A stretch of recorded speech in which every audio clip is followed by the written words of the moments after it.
What makes a person truly weak? It's not a lack of money, not failures, and not a need for external approval. True weakness is hidden deep within us. These are invisible errors in thinking that, like rust, corrode our will and sap our strength.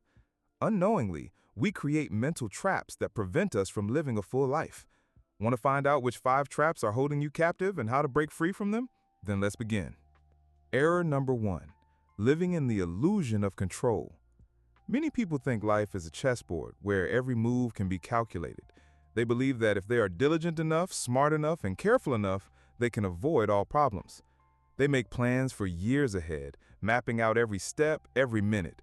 And when something goes wrong, they break, because their world, their illusion of control, comes crashing down. A strong person knows that life is unpredictable. They understand that there are things they can't control: the weather, the actions of other people, global events.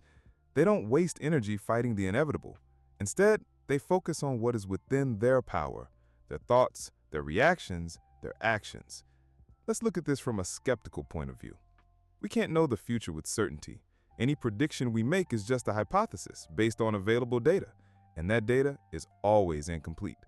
Therefore, the belief in having complete control over life is nothing more than a cognitive distortion. It's an attempt to find security where there is none.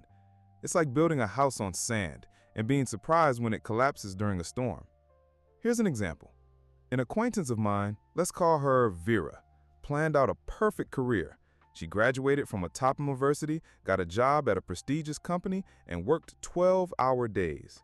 Her plan was simple: department head in 5 years, director in 10.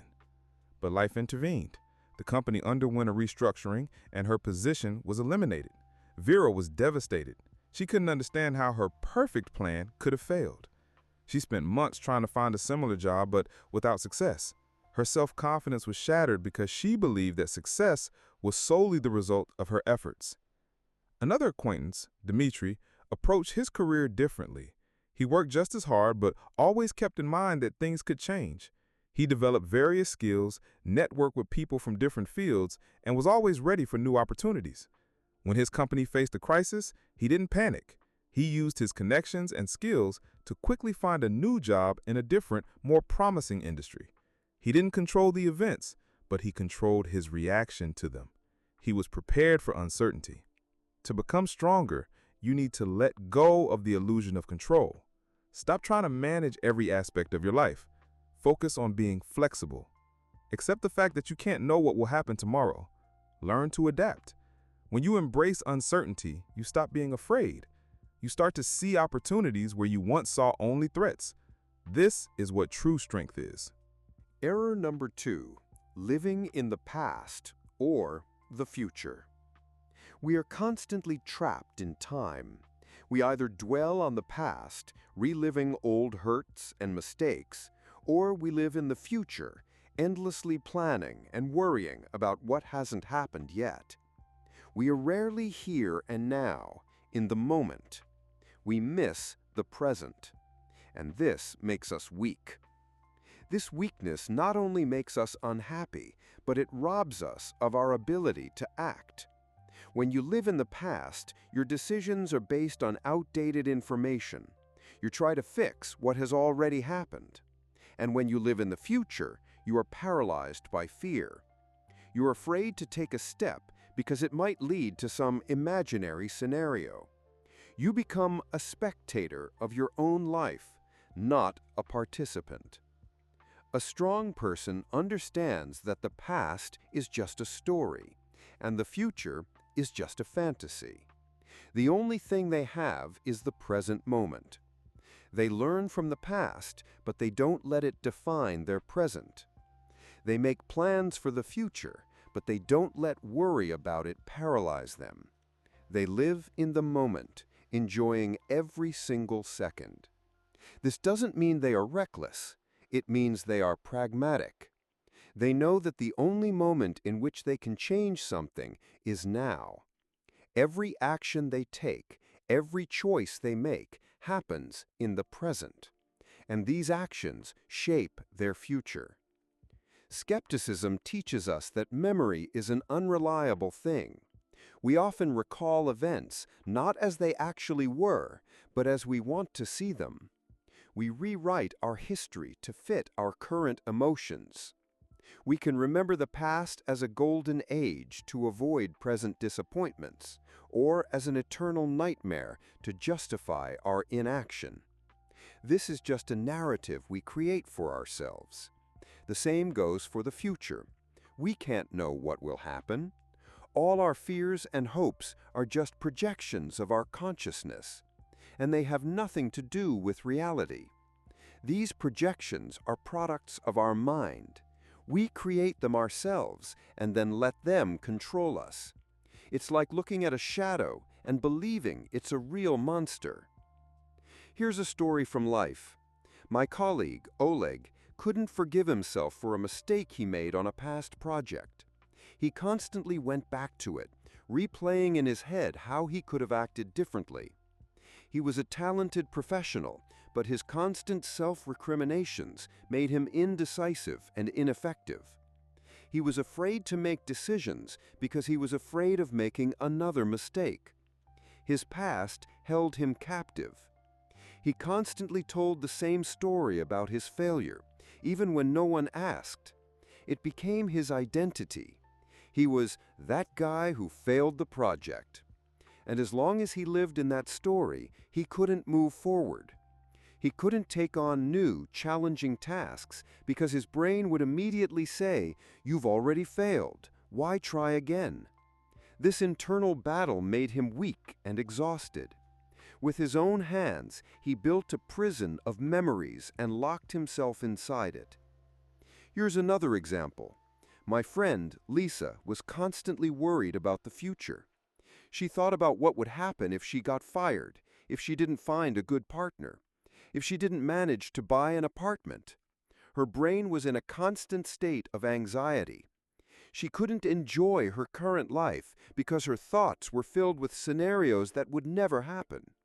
She constantly felt drained.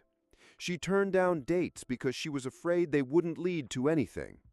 She put off buying new clothes because she thought she would soon have to save money. Her anxiety about the future was so strong that she wasn't living in the present.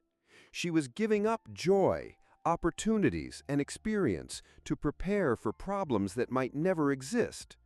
Her imagination, which should have been a source of creativity, became a source of her weakness. To become stronger, you need to learn to be here and now. This is not just a beautiful phrase, it is a skill that can be trained. Meditation, mindfulness, and simple breathing exercises are not esoteric. They are scientifically proven methods that help you return to the present moment. When you walk down the street, notice the trees, feel the wind. When you eat, notice the taste of the food. When you talk to someone, listen to them without thinking about what you will say next. This is called mindfulness, and it teaches your brain to focus on one thing, not 10 things at once. It helps you separate real facts from your fantasies about the past or the future. You can start small. In the morning, when you drink coffee, don't sit on your phone. Just feel the warmth of the mug. Breathe in the aroma. Taste it. When you're on the subway, look up from your screen and just watch the people. Notice how they move, what they are wearing. This may seem silly, but it trains your brain to be here and now. With each passing day, you will feel more and more rooted in the present moment, and your anxiety about the past and future will weaken. Understand that the only power you have is the power of the present. You can't change the past, but you can learn from it. You can't control the future, but you can shape it with your actions here and now. Live in the moment, and you will see how much power it holds. It will manifest in your decisiveness, in your ability to enjoy the little things, in your confidence that you can handle any situation, because you will be reacting to what is happening, not to what has already happened or hasn't happened yet. Error number 3, seeking approval from others. Many of us were taught from childhood to be good, good children, good students, good colleagues. We are afraid to say no, afraid to offend, afraid to seem selfish.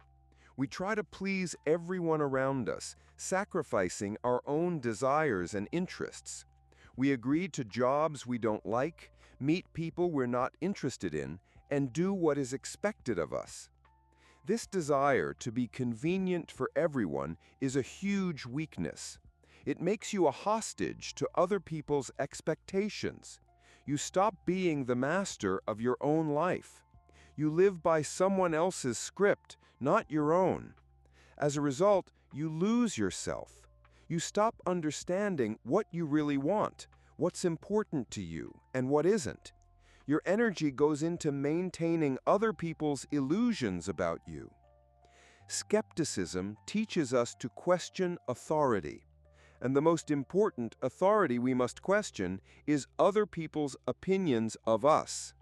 We can't know what people really think. Their words might be insincere. Their praise might be a manipulation. Their criticism might just be a projection of their own problems. And even if they are sincere, their opinion is based on their own values and experiences, not yours. An example from my life. My friend, let's call him Denise, was always the life of the party. He never said no to anyone. They asked him to help with a move, and he agreed, even if he was sick. They asked him to work on the weekend, and he agreed, even if he had other plans. Everyone considered him a wonderful guy, but he himself felt empty. He wasn't living his own life, but the lives of other people. At one point, he just burned out. He lost interest in everything, stopped talking to his friends, and became depressed. To become strong, you need to learn to say no. This doesn't mean you have to become selfish and ignore everyone around you. It means you have to learn to prioritize. Your desires, your interests, your time, these are the most valuable things you have. If you constantly give them away to others, you'll have nothing left. Self-respect is the foundation, and you won't be able to respect yourself if you constantly betray your interests. Start small. Say no to something you don't want to do. Turn down an invitation to a boring party. Say you're busy if someone calls with an inconvenient request.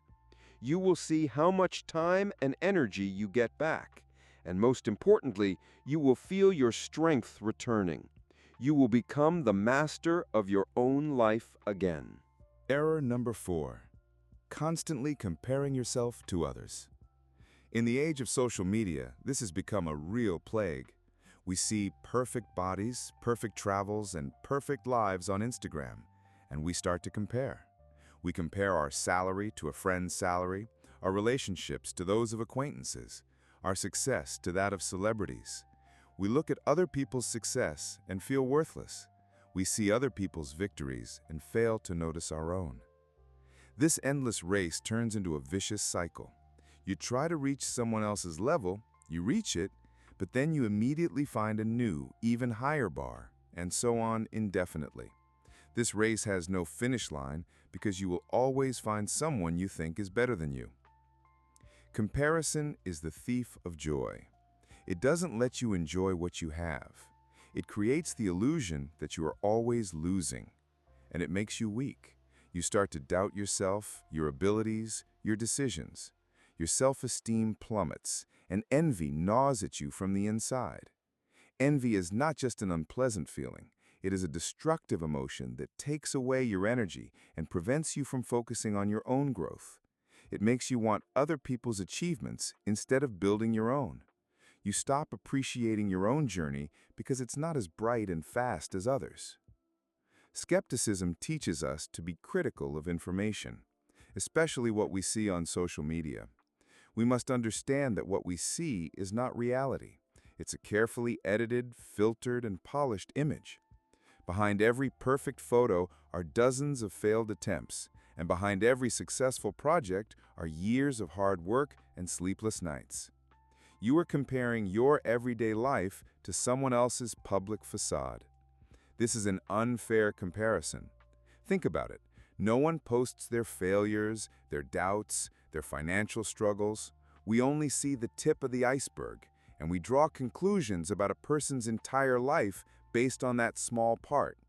It's like judging a book by its cover. It's illogical and irrational. Imagine a situation. You worked hard on a project, and you finally finished it. You were proud of yourself. You feel a sense of satisfaction. You see the result of your labor. But then you go on social media and see that your classmate launched a startup that has already attracted millions in investment. And that's it. Your joy disappears. You start to think your project is trivial. You devalue your own work. Your pride turns into envy, and your sense of accomplishment turns into a feeling of inadequacy.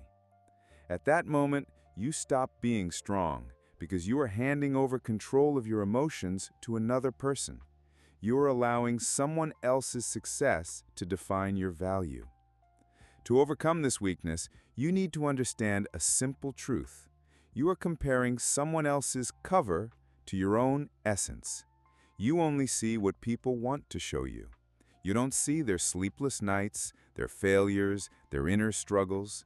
You only see the result. And that result is often just the tip of the iceberg. Your path is unique. You have your own talents, your own circumstances, your own opportunities. You cannot compare yourself to another person because you started from different positions and are walking down different roads. It's like comparing a marathon runner to a sprinter. Both are running, but they have different goals and different strategies. Start comparing yourself not with others, but with your past self. Look at how far you've come. What have you learned? What have you accomplished? What habits have you changed? This is the only truly honest way to measure your progress. Your only competitor is yourself. If today you're even 1% better than you were yesterday, that is a victory. This is what true growth is. You can't control what other people do, but you can control your own actions and your own improvements. Stop the endless scrolling. Unsubscribe to accounts that make you feel envious. Focus on yourself, on your goals, on your achievements. Understand that everyone has their own path and their own pace. It's pointless to compare an apple to an orange. You are unique, and your life is too. Your strength is not in being like someone else, but in being yourself. When you stop comparing, you start to value yourself. You start to see your strengths, your successes, and your progress. And that self-confidence is true strength.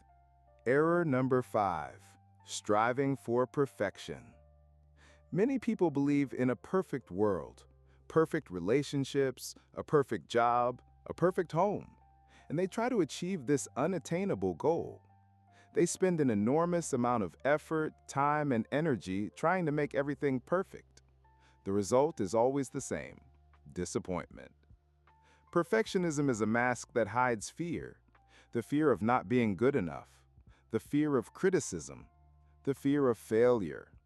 Perfectionists endlessly postpone starting something because they're afraid the result won't be perfect. They spend hours on insignificant details instead of doing something important. They get stuck in a cycle of endless improvements and never finish anything. Skepticism teaches us that nothing is perfect. There is always room for improvement. The pursuit of perfection is an illusion that only gets in the way of your development. You will never achieve an ideal because it doesn't exist. You can only move toward it. And this movement, this progress, is what is most important. Imagine a writer who wants to write the perfect novel. They sit for weeks on the first chapter, trying to make it flawless. They rewrite it again and again. They never get to the middle of the book because they are stuck at the very beginning. But another writer just sits down and writes. They know the first draft will be far from perfect. They know there will be mistakes and illogicalities, but they finish it. And only after that do they start to improve it. Who has a better chance of succeeding? To overcome perfectionism, you need to accept a simple truth: good enough is already great. You don't need to strive for the ideal. You need to strive for progress. You don't need to be afraid of mistakes. You need to be afraid of inaction. Do something even if it's not perfect. Start small. Launch your project even if it's not 100% ready. Write an article even if it's not perfect. Take the first step even if it's uncertain. The main thing is to start moving, and in the process, you can improve everything. Understand that the world isn't perfect, and people aren't perfect, and your achievements won't be perfect either. And that's okay. The main thing is your desire to grow and develop. The main thing is your progress. Don't waste your energy chasing a phantom. Direct it toward real actions, and you will see yourself become stronger. Strength is not about controlling everything, being perfect, or getting external approval.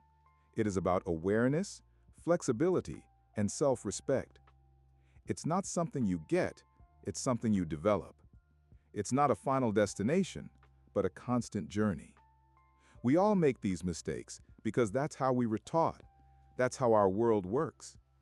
From childhood, we are taught to strive for an ideal, to compare ourselves to others, and to fear failure. But these lessons make us weak. They keep us trapped. And the only way to get out is to rewrite the rules. Stop playing by other people's scripts and start writing your own. Live in the present. Value your journey and act despite your fear. Understand that your worth doesn't depend on what others think. Your progress isn't measured by how far ahead of others you are, but by how much you have surpassed your past self. Accept that mistakes are not a defeat, but fuel for growth. Every setback is not the end of the world, but simply a signal that you need to change your course. And most importantly, start listening to yourself. Your body, your desires, your instincts. They are smarter than you think. They are guiding you on your own unique path. And this is just the beginning. Realizing these mistakes is the first, most important step. But the real work begins when you start to put this knowledge into practice. When you consciously refuse to compare, even if you really want to. When you say no, even though it's difficult. When you take a step forward, even if you're afraid. And it's in these small daily battles that true strength is born. It doesn't come in a single moment. It accumulates. Every conscious action you take makes you a little stronger. Do you want more ideas like these? Do you want to know how to turn theory into practice? How to stop thinking and start doing? If so, please like this video as it helps me understand what topics you're interested in and motivates me to create more content like this. Share in the comments which of these mistakes you encounter most often and what you're already doing to overcome it. Your experience can help others. And of course, subscribe to the channel to learn how to become even stronger. See you in the next video.